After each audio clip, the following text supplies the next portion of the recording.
जो कुछ भी उन्होंने कुर्बान किया, एक जानवर के बाद दूसरा जानवर, एक कुर्बानी के बाद दूसरी कुर्बानी, एक मजबे के बाद दूसरा मजबा, बकरी के बाद बकरा, जो कुछ भी उन्होंने कुर्बान किया नाकाम हुआ मकसद को पूरा करने में। जब खुदा ने देखा कि इंसान जानवर को मारता रहेगा तब तक जब तक वो खुद ना आकर मरे, और जब वो सब अपने मकसद में नाकाम हुए और वक्त पूरा हुआ, खुदा ने कहा बस अब बहुत हुआ, मैं खुद ही इनके लिए सब ठीक करता हूँ। और खुदा नीचे आया इंसान बनकर, और जब यीशु जमीन पर आया और वो चल रहा था तो यूहन्ना इस्तबागी ने यीशु को देखा और कहा, देखो ये खुदा का बर्रा है जो जहान का गुनाह उठा ले जाता है।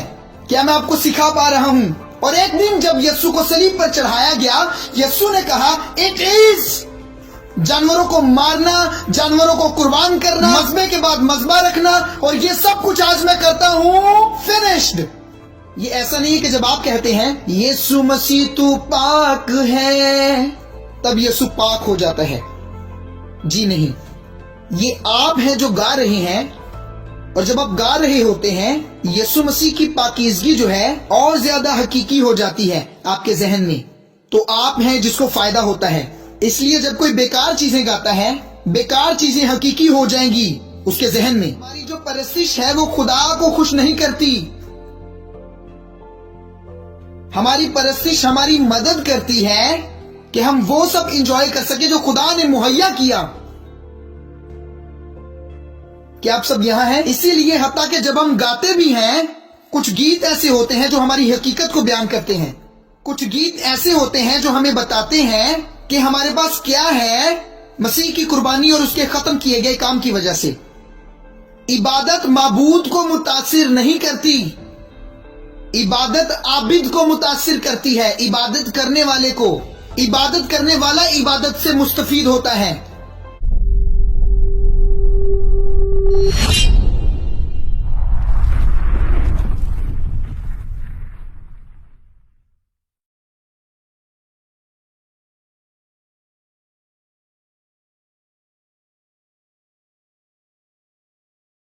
इबादत में आप खुद मुस्तफीद होते हैं। खुदा को कोई भी फायदा नहीं होता आपकी इबादत से, फायदा उसे होता है जो इबादत करता है। क्या आपको समझ आ रही है? ओके, ठीक है। अब ये देखें, जब ये चीजें इस तरह बन चुकी तो पहले खैमा में तो काहिन हर वक्त दाखिल होते और इबादत का काम अंजाम देते हैं। अगली आयत, मगर दूसरे में सिर्फ सरदार काहिन ही साल भर में एक बार जाता है और बगैर खून के नहीं जाता, जिसे अपने वास्ते और उम्मत की भूल चूक के वास्ते गुजरानता है। अब सवाल है कि इबादत का किसे फायदा होता है? सरदार काहिन और उम्मत को। अगली आयत दिखाए प्लीज। अब गौर से सुनिएगा, अगर आपने ये आयत मिस कर दी तो आपका ये पैगाम सुनना बेकार है। लिखा है, इससे रूहुल कुदस का ये इशारा है। इसका मतलब वो जो कुछ भी कर रहे थे वो रूहुल कुदस का इशारा है कि जब तक पहला खैमा खड़ा है पाक मकान की राह जाहिर नहीं हुई। यानी जब तक पहला खैमा खड़ा है और जब तक वो सारी चीजें जो वो कर रहे थे हो रही थी, यीशु तब तक आ नहीं सकता था। वहां असल में कोई पाक मकान की राह नहीं थी। यानी जो कुछ भी वो कर रहे थे वो सिर्फ साया या हकीकत की अलामत थी, वो सब कुछ हकीकी नहीं था। आइए अगली आयत देखते हैं। वो खैमा मौजूदा जमाना के लिए एक मिसाल है और इसके मुताबिक ऐसी नजरें और कुर्बानियां, हालेलुया, ऐसी नजरें और कुर्बानियां गुजरानी जाती थी जो इबादत करने वाले को दिल के एतबार से कामिल नहीं कर सकती थी। दिल के एतबार से कामिल नहीं कर सकती थी। इसका मतलब जो कुछ भी उन्होंने किया उससे कुछ भी हासिल ना हुआ, इसीलिए उसको हटा दिया गया ताकि यीशु आए कामिल खैमा के तौर पर। वो एक ही बार हमेशा के लिए मरा और उसकी मौत की वजह से आप आज कामिल हैं, आप मुकद्दस हैं, रास्तबाज हैं, आप पाक हैं, आप कबूल किए गए हैं। ताकत से हालेलुया बोलें और उसके इल्म में तरक्की करें। क्या आप सीख पा रहे हैं आज की शाम? जो कुछ भी उन्होंने कुर्बान किया, एक जानवर के बाद दूसरा जानवर, एक कुर्बानी के बाद दूसरी कुर्बानी, एक मजबे के बाद दूसरा मजबा, बकरी के बाद बकरा, जो कुछ भी उन्होंने कुर्बान किया नाकाम हुआ मकसद को पूरा करने में। जब खुदा ने देखा कि इंसान जानवर को मारता रहेगा तब तक जब तक वो खुद न आकर मरे, और जब वो सब अपने मकसद में नाकाम हुए और वक्त पूरा हुआ, खुदा ने कहा बस अब बहुत हुआ, मैं खुद ही इनके लिए सब ठीक करता हूँ। और खुदा नीचे आया इंसान बनकर, और जब यीशु जमीन पर आया और वो चल रहा था तो यूहन्ना इस्तबागी ने यीशु को देखा और कहा, देखो ये खुदा का बर्रा है जो जहान का गुनाह उठा ले जाता है। क्या मैं आपको सिखा पा रहा हूँ? और एक दिन जब यीशु को सलीब पर चढ़ाया गया, यीशु ने कहा इट इज। जानवरों को मारना, जानवरों को कुर्बान करना, मजबे के बाद मजबा रखना, और ये सब कुछ आज मैं करता हूँ, फिनिश्ड। यीशु ने वो सारा निजाम खत्म कर दिया और फिर वो मरा और तीसरे रोज जी उठा। और जब वो जी उठा तो अब उसने हम सबको मौका दिया कि तुम सबके गुनाह माफ हुए। जब आप यीशु को कबूल करते हैं तब आप हासिल करते हैं गुनाहों की हमेशा के लिए माफी, और इसी से आप इबादत करने वाले बन जाते हैं। जब आप चलते हैं आप इबादत कर रहे हैं, जब आप बात करते हैं आप इबादत कर रहे हैं, जब आप नाचते हैं आप इबादत कर रहे हैं, जब हाथ उठाते हैं आप इबादत करते हैं। इबादत अब कोई सरगर्मी नहीं रही, इबादत जो है अब वो एक्टिविटी नहीं रही, इबादत अब आपकी हकीकत है। आप एक सच्चे परस्तार हैं और आप परस्तिश करते हैं। रूह, मैंने नहीं सुना कि किसी ने आमीन कहा हो। क्या आप बरकत पा रहे हैं? क्या चीजें मजीद वाजिया हो रही हैं आपके लिए?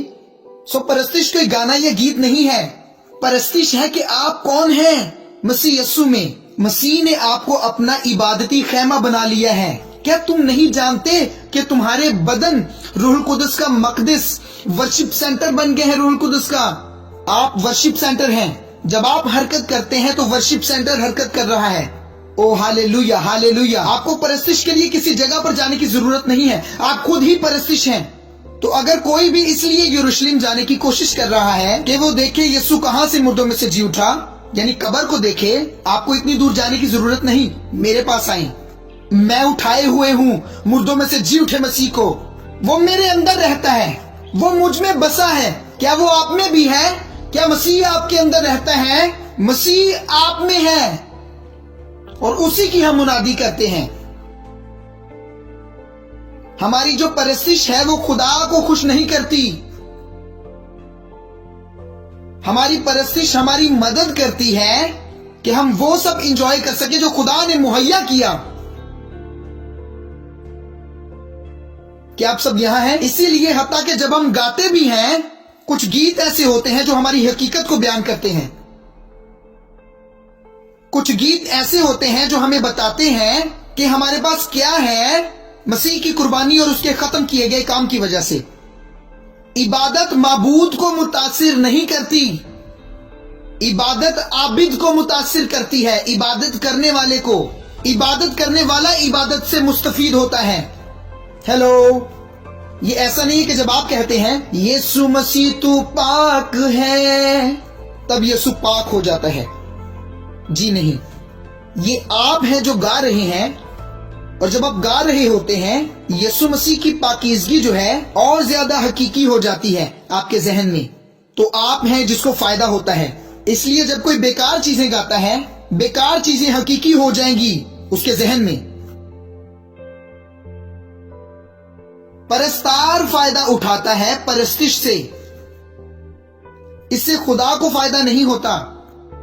आप उसकी इसलिए परस्तिश करते हैं क्योंकि वो आ चुका है, यानी इसलिए कि उसे और कुछ चाहिए ही नहीं, यानी इसलिए कि वो इससे बेहतर नहीं हो सकता जैसा वो है। लेकिन आप जो परस्तिश करते हैं बेहतर हो सकते हैं। इसलिए परस्तिश में किसी गीत के बिना ये आप हैं जो मुकाशिफा हासिल कर रहे होते हैं इसका कि जो मसीह ने आपके लिए मुकम्मल किया है, उसके मरने, दफन होने और मुर्दों में से जी उठने से, और जिससे आपको फायदा होता है कि आप उसकी हकीकत में चल सकें। परस्तिश गीत नहीं, परस्तिश गीतों की बात नहीं है, ये इससे बढ़कर है। ये एक मुकाशिफा है, ये इनफरादी तौर पर लोगों को मुतासिर करने के लिए की जाती थी। तो जब हम कुर्बानियों के सारे निजाम पर नजर दौड़ाते हैं, सारे पुराने अहद की कुर्बानियों के सारे निजाम हम उन सब को बयान कर सकते हैं परस्तिश के तौर पर। जी हाँ, पुराने अहद में कुर्बानियों के सारे निजाम, कुर्बानियों का वो निजाम जिसमें जानवर की कुर्बानी की जाती, उसका खुलासा किया जा सकता है परस्तिश के तौर पर।